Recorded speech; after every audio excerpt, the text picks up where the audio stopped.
Avant, j'avais suivi des compagnies et qui m'ont amené à boire. Et je m'en souviens que mon père, il apprenait des gens un métier et ils font des contrats, ils envoient des boissons. Et que ces boissons, moi je vole et je bois avec des amis.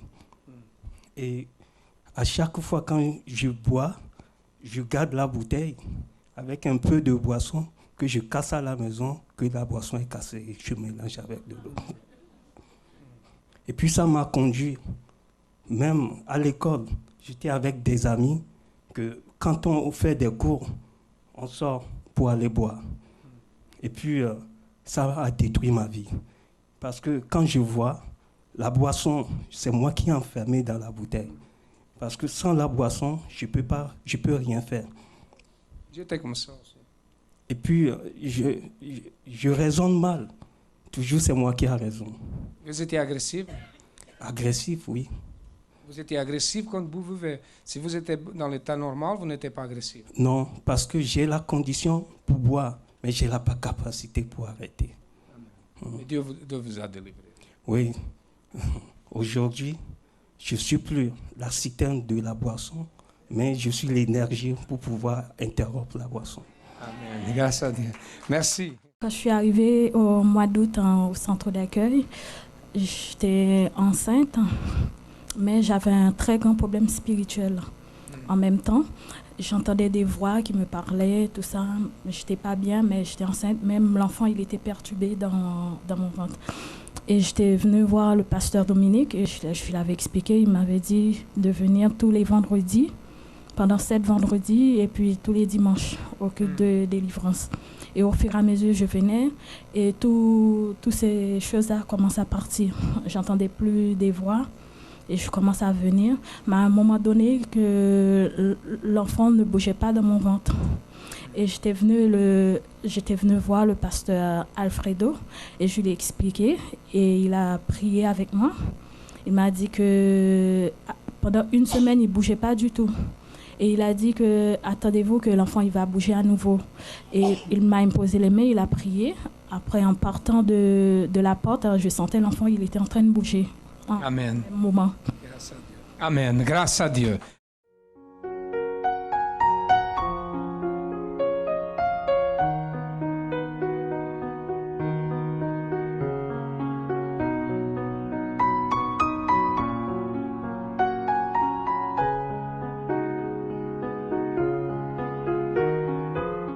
Bonjour à tous, soyez bienvenus à cette émission France en direct. On connaît l'arbre par le fruit. Si le fruit est bon, l'arbre est bon. Si le fruit n'est pas bon, l'arbre n'est pas bon. Pourquoi je dis ça? Parce qu'au centre d'accueil, comment nous savons que le centre d'accueil c'est la bonne voie?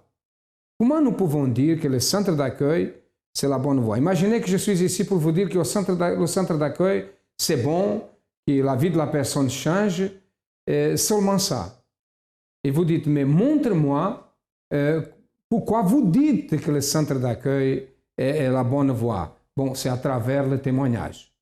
Beaucoup de personnes arrivent, ont une vie avant d'arriver au centre d'accueil, et après qu'elles sont au centre d'accueil, elles ont une autre vie. Pourquoi?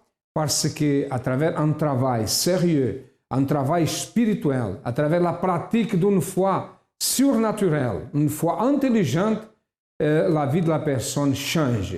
Si vous êtes quelqu'un qui avait des problèmes financiers, votre vie ne marche pas, vous êtes angoissé, vous avez beaucoup de problèmes, c'est comme si vous avez une barrière devant vous, une barrière invisible. Vous arrivez jusqu'à un point et là, vous n'avancez pas. Ça veut dire qu'il y a quelque chose qui doit tomber, il y a quelque chose qui doit être arraché.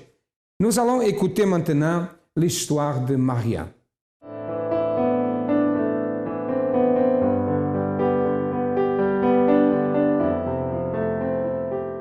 Bonjour, je m'appelle Maria. Quand je suis arrivée au centre d'accueil, ma vie elle était complètement détruite.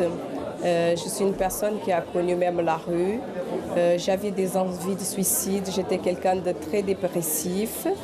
J'étais nerveuse, car j'avais beaucoup de problèmes dans mon mariage, dans mon couple et beaucoup de problèmes financiers. Et à cause de toute cette souffrance-là que j'avais dans ma vie, pour moi, je pensais qu'il n'y avait plus de solution et je voudrais vraiment commettre le suicide. J'avais aucune raison de vivre.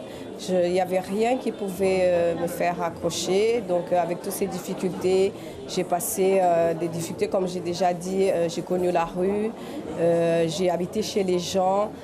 Tous les 3 mois, on me demandait de partir. Et avec mes enfants, tout ça, c'était vraiment une vie chaos. Et voilà, je voudrais me suicider. Et voilà, mon mariage était complètement détruit.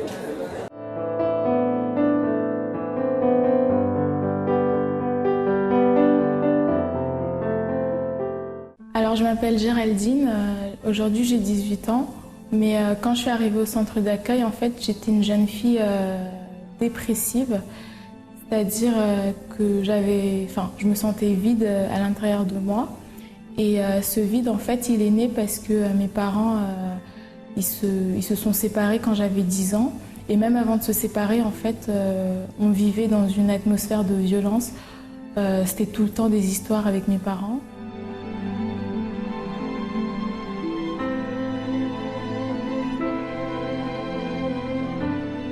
À l'âge de 10 ans, en fait, ma mère, elle est partie de chez nous. Et moi, je ne pouvais pas, en fait, vivre avec elle. Et moi, je ne supportais pas de ne pas pouvoir être avec ma mère quand je le voulais. Et je vivais avec mon père. Et mon père, en fait, il était strict avec moi. Enfin, un peu trop strict d'ailleurs. Et ça fait que je ne me sentais pas bien chez moi. Je me sentais pas bien chez moi. Je me sentais seule. Je me sentais vraiment seule, j'avais un grand vide à l'intérieur de moi. Des fois, je me demandais en fait pourquoi je vivais. Je me demandais pourquoi je vivais et en fait, j'étais une personne d'apparence aussi parce que je montrais jamais aux gens que j'allais pas bien. Je montrais jamais aux gens que ça allait pas chez moi, que j'avais des problèmes et tout ça. Je gardais tout en fait à l'intérieur de moi. Et quand je me retrouvais seule, c'est là que je commençais à pleurer, c'est là que je commençais à penser que je sers à rien.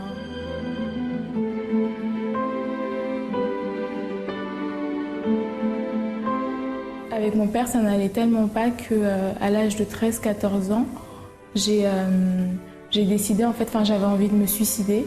Donc j'ai pris des médicaments, mais heureusement pour moi, ça m'a rien fait. Mais j'en avais tellement marre que je suis arrivée quand même à l'âge de 13-14 ans à ne plus vouloir vivre en fait.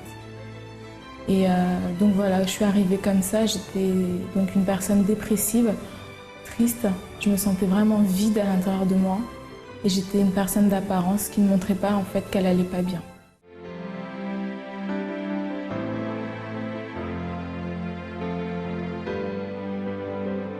C'est ma mère en fait qui m'a invitée parce que elle habitait sur Cergy et en fait elle a connu le centre d'accueil grâce à une dame en fait qui en avait parlé, donc elle m'avait invitée, mais moi j'avais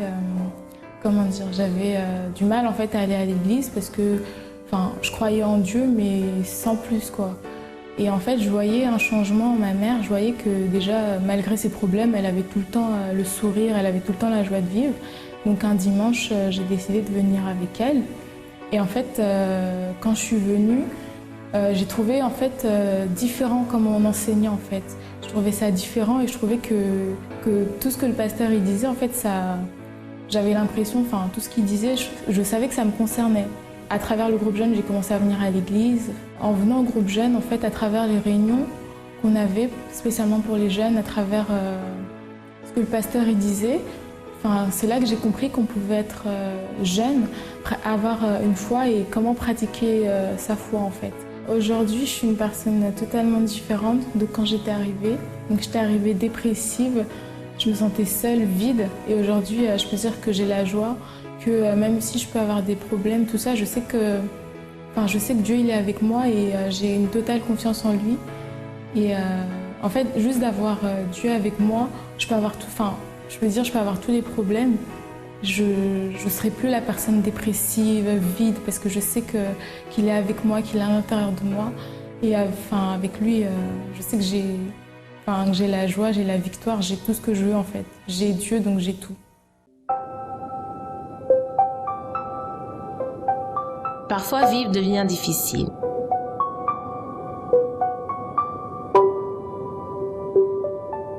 Nous perdons la volonté de faire les choses que nous aimons le plus.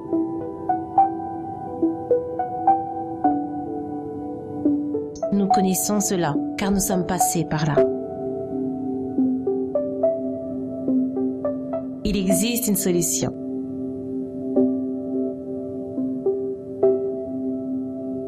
Appelez dès maintenant notre ligne Amis 24 heures au 01 53 35 85 12. Avec vous dans les moments difficiles de votre vie. Centre d'accueil, votre réalisation est notre satisfaction. Envie de suicide. Pourquoi l'envie de suicide? Pourquoi Maria voulait se suicider?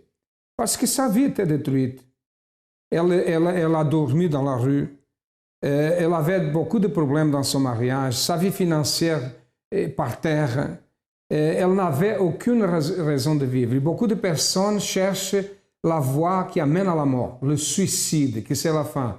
La personne pense que quand elle se suicide, elle résout tous les problèmes. Mes amis, il n'est pas le suicide qui va résoudre le problème. Ce qui amène la personne à faire ça ou à avoir des pensées de suicide, c'est exactement un esprit démoniaque, une force du mal qui fait ça. Il faut réagir, il faut agir pour détruire cette force.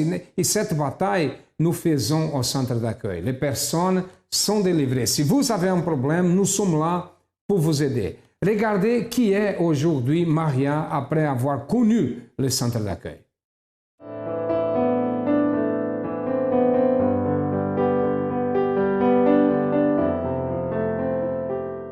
Ma mère qui priait déjà au Portugal, elle était au courant de toutes les difficultés que j'étais en train de passer ici en France. Alors elle m'a invitée au centre d'accueil.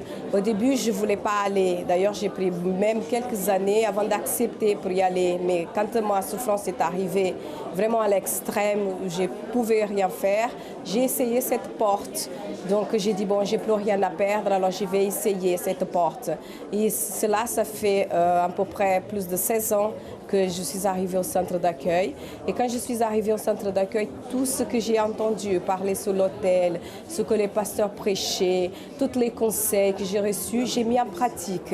Et j'ai pris la décision de changer ma vie, de connaître ce Dieu que j'entendais parler, mais que je ne connaissais pas. Alors, tout ce qui sortait sur l'hôtel, que ça a été prêché, j'ai mis en pratique. J'ai donné ma vie à Dieu à 100%. J'ai plongé dans les choses de Dieu. Et après, j'ai commencé à pratiquer la parole, les propos. Et c'est ainsi qu'est arrivé, par exemple, la campagne d'Israël. Et là, dans les campagnes d'Israël, j'ai sacrifié mon tout. Jusqu'à aujourd'hui, je sacrifie toujours. Et Dieu est en train de faire dans ma vie à chaque jour.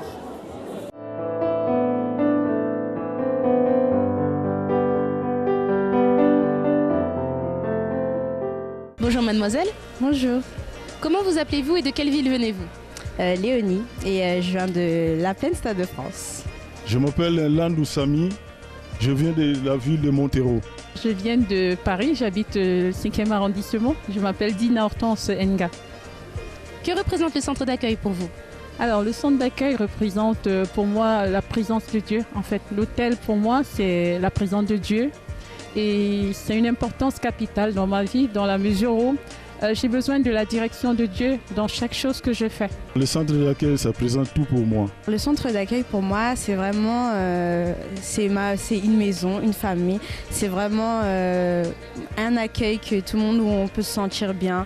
C'est vraiment le réconfort que tout le monde pourrait trouver ici. C'est vraiment un soutien permanent tous les jours. Le centre d'accueil vous a-t-il déjà aidé? Alors oui, le centre d'accueil m'a beaucoup aidé parce qu'avant d'arriver, j'étais dépressif. J'ai même fait des tentatives de suicide. Et après les chaînes de prière, après les délivrances, je suis heureuse, j'ai ma délivrance. Donc voilà. Oui, le centre d'accueil m'a aidé parce que j'ai trouvé la guérison. Car j'étais malade, j'avais mal au dos, mais là maintenant je suis guéri. Oui, beaucoup, dans la mesure où le centre d'accueil est l'endroit où se trouve l'hôtel de Dieu. Et pour moi, tant que j'ai cet hôtel, j'ai la possibilité de venir devant Dieu, c'est une très grande chose. Est-ce qu'il y a une réunion plus importante pour vous? Toutes les réunions sont importantes. Pour moi, elles sont toutes importantes dans la mesure où elles sont un guide pour notre vie.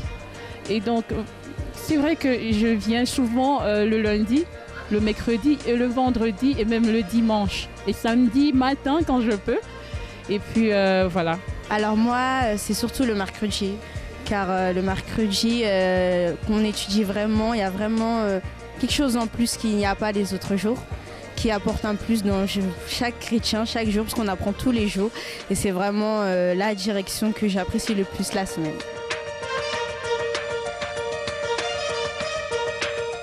J'étais une personne très triste, j'étais une personne très timide, je souffrais beaucoup intérieurement, j'avais une vie dans moi, je faisais beaucoup de cauchemars, je dormais pas beaucoup la nuit à force de pleurer car j'étais triste et j'avais pas la paix intérieure. J'avais une telle peur intérieure, la timidité, toutes ces choses m'empêchaient d'avancer dans la vie. J'ai fait des propos de prière les vendredis, tous les vendredis j'étais à l'église et j'ai commencé à me donner plus à Dieu, à faire les propos, les chaînes de prière.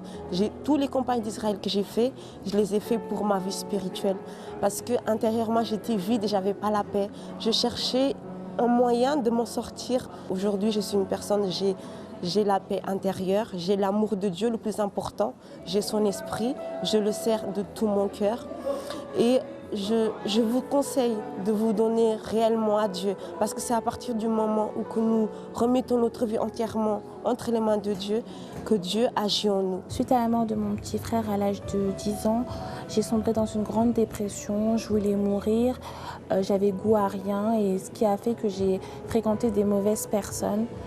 J'étais devenue très rebelle, que ce soit avec mon père ou ma mère. Je n'acceptais pas qu'on me dise quelque chose ou qu'on me reproche quelque chose. Avec ma sœur aussi, c'était complètement catastrophique. Donc j'étais dans cet état-là, complètement désemparée. Ma sœur a commencé à venir au centre d'accueil universel avec ma cousine. Elles ont commencé à être régulières, elles ont commencé à pratiquer la parole de Dieu. Et un jour, elles m'ont invitée moi-même à pouvoir participer à cela. J'ai accepté. Suite à la pratique de la parole, ma vie spirituelle a complètement changé.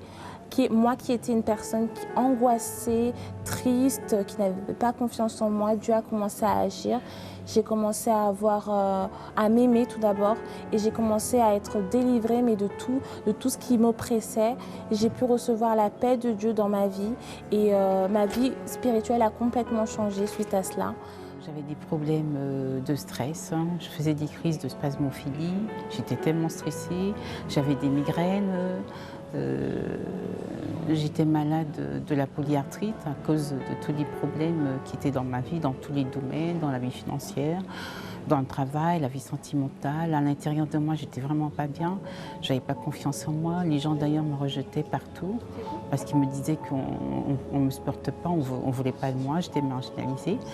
Et donc à cause de cela, je me suis retrouvée toute seule à gérer tous les problèmes et à un moment, j'en ai eu assez que les problèmes me dépassaient complètement.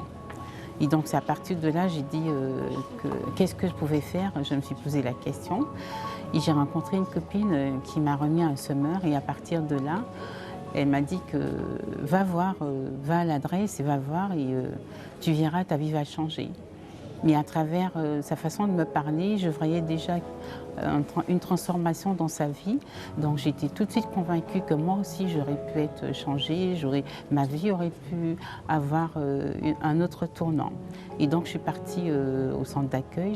Quand je suis arrivée, tout de suite j'ai cru à la parole et je me suis donnée à fond. Tout ce qu'on m'avait demandé de faire, j'ai fait. Donc spirituellement, vraiment, quand j'ai reçu l'Esprit de Dieu, j'ai été vraiment transformée. Là, j'avais vraiment l'assurance à l'intérieur de moi. Dieu avait vraiment tout changé dans ma vie. À l'intérieur, vraiment, j'avais retrouvé la paix, la joie, le sourire que j'avais perdu depuis quelques mois déjà. Et donc, Dieu vraiment, il nous transforme la vie.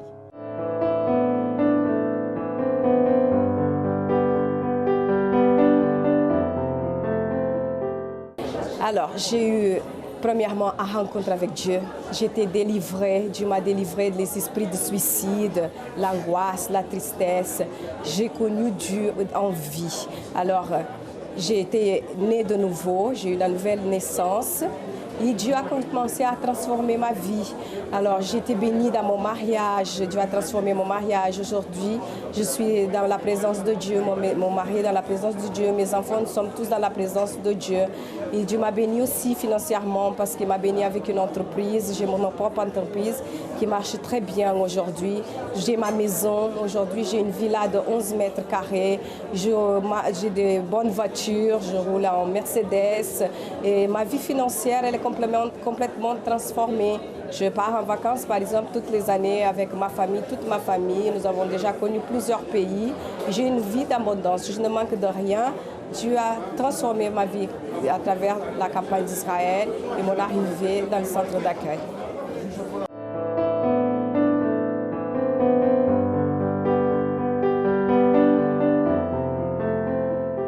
Ma vie, elle était complètement vide quand j'ai arrivé à l'église.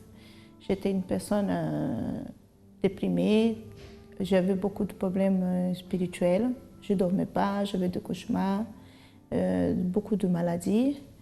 Et ça a enchaîné des années, et chaque fois que passait, c'était encore plus grave chaque fois que passait. J'arrivais dans l'église dans un état que je ne pouvais même plus marcher. Et le changement, il a commencé à venir tout doucement. Mais toujours, j'avais les problèmes familiaux, les problèmes dans ma vie sentimentale. Les maladies, elles ne partaient pas tous. Et c'était vraiment très difficile à me délivrer de tout.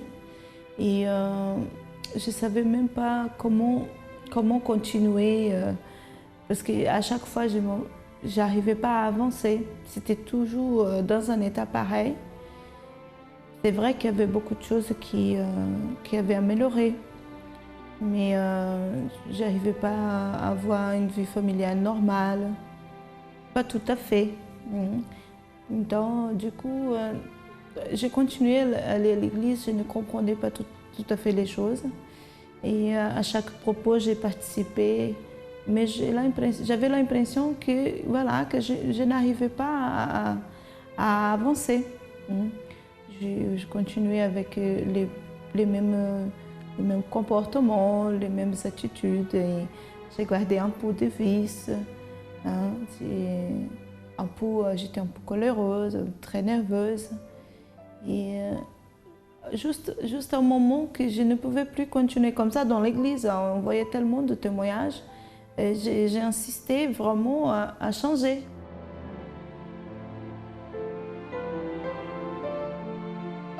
Alors, j'ai décidé de participer de la campagne d'Israël parce que c'est vrai que j'ai eu beaucoup de changements.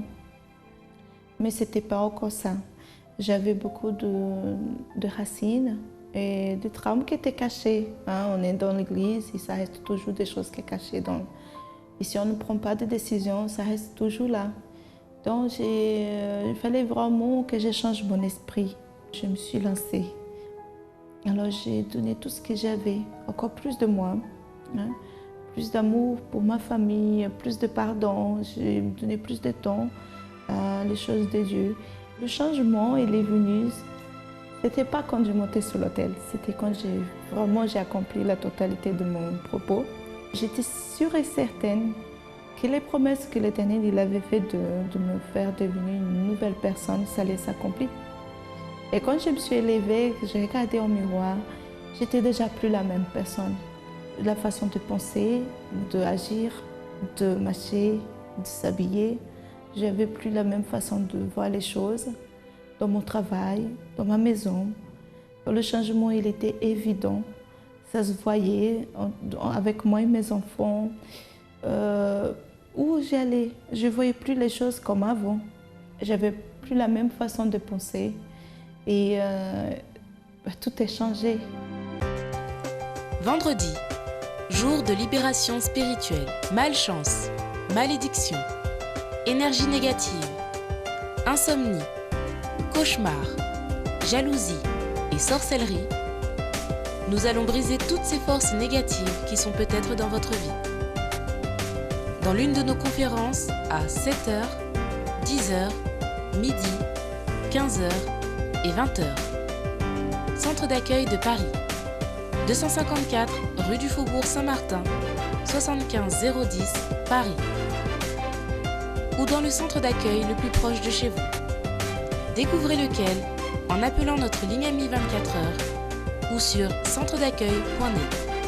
Centre d'accueil, votre réalisation et notre satisfaction.